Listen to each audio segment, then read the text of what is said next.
Thank you, Mr. Chairman. Mr. Wray, welcome. I'd like to ask you a question.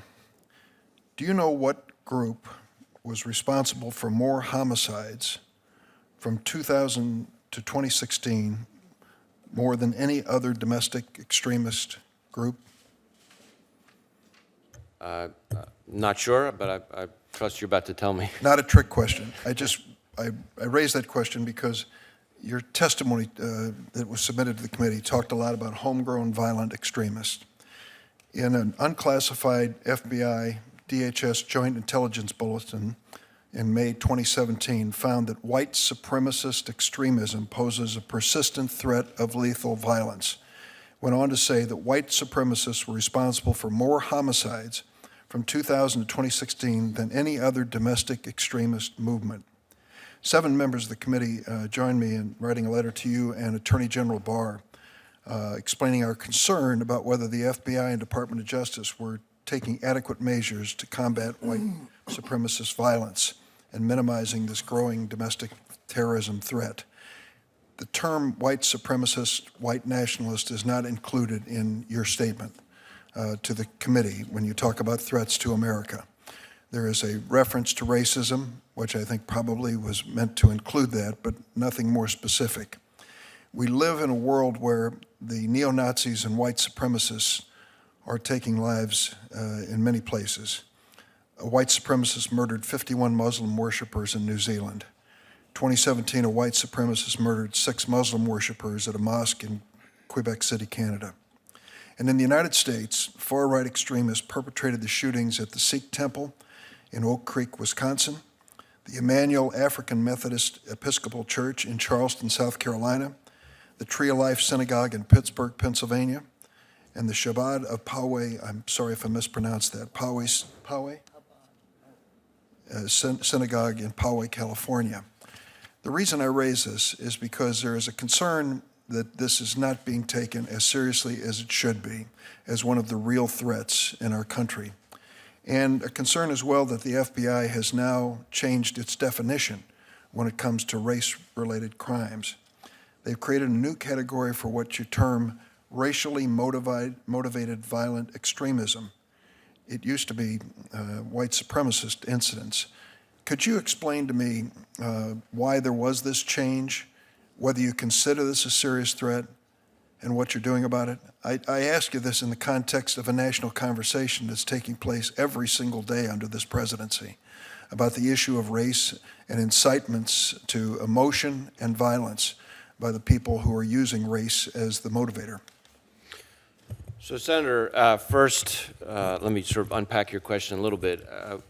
Needless to say, we take domestic terrorism or hate crime, regardless of ideology, extremely seriously, I can assure you.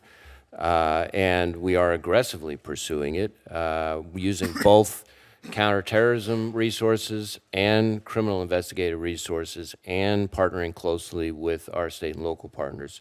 In just the last little while, we've had cases involving, for example, the Coast Guard lieutenant who was planning an attack on elected officials and TV anchors here in this area. We've had militia members. Was that motivated by a white supremacy belief? I think it would be a version of that, certainly. Our focus, when you asked about the categorization, our focus is on the violence.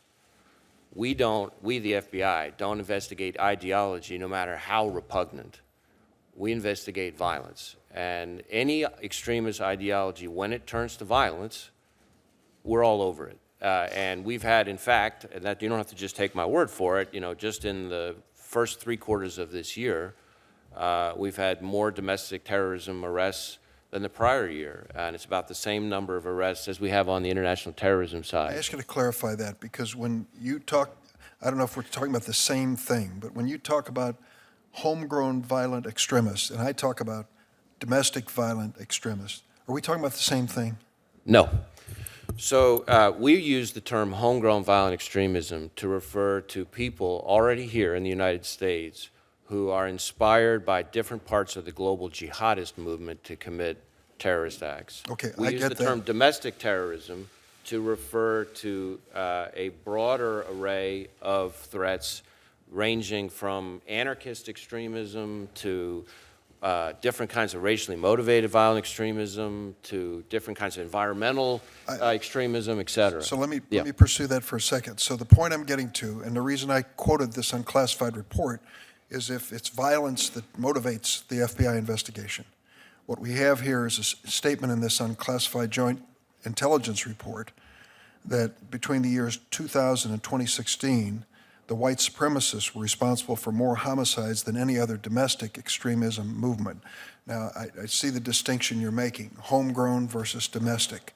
But let me ask you, can you quantify either one of them for us? Well, in terms of number of arrests, we have, through the third quarter of this fiscal year, had about, give or take, 100 arrests in the international terrorism side, which includes the homegrown violent extremism. This year. But we've also had just about the same number, again, don't quote me to the exact digit, on the domestic terrorism side. And I will say that a majority of the domestic terrorism cases that we've investigated are motivated by some version of what you might call white supremacist violence, but it includes other things as well. I think this is significant. I do not want to diminish the work that you're doing when it comes to the homegrown domestic terrorism in any way whatsoever, not at all. And I understand that as a serious threat to the United States, and 9/11 is proof positive of that fact. But what you have just said is significant. If the number of people arrested this calendar year when it comes to this extremist conduct is about equal between those who were inspired by foreign actors, ISIS, Al-Qaeda, whatever it might be, and those who were inspired by white supremacy or at least some version of race. Now, if that's the way I heard you say it, please clarify. So let me clarify. What I just gave you were the number of arrests. The number of arrests. That's not necessarily the same thing as the number of investigations. Right? So that's an important distinction. Assuming the integrity of your department, which I will, the fact that they would make an arrest, it is with the belief that a crime has been committed. The point I'm getting to is we are in a very tense moment in American history on the issue of race. We are having a national conversation that we haven't had in a long time about racism and the reaction, what's acceptable and what is not. And what I'm asking you from the FBI point of view, and what you've told me, is that we ought to take care, as seriously as we take foreign-inspired terrorism, there is a domestic terrorism underway in the name of race that is as threatening in some respects as the foreign terrorism. That's the way I hear it. Yeah, I don't know that I think the greatest terrorist threat to the homeland is the homegrown violent extremist. I will say that These we would be take foreign-inspired, which is jihadist-inspired violence. That does not mean, by any stretch of the imagination, that we don't take domestic terrorism, including hate crime committed on behalf of some kind of white supremacist ideology, extremely seriously. And we have had a number of very significant arrests. I mentioned the Coast Guard one, but we had militia members in Cleveland stockpiling explosives to build pipe bombs. We had the Cesar Sayoc case involving the package IED. We had the Rise Above movement, where we arrested 8 different people on federal rioting charges. One of them fled to El Salvador, and we got him back.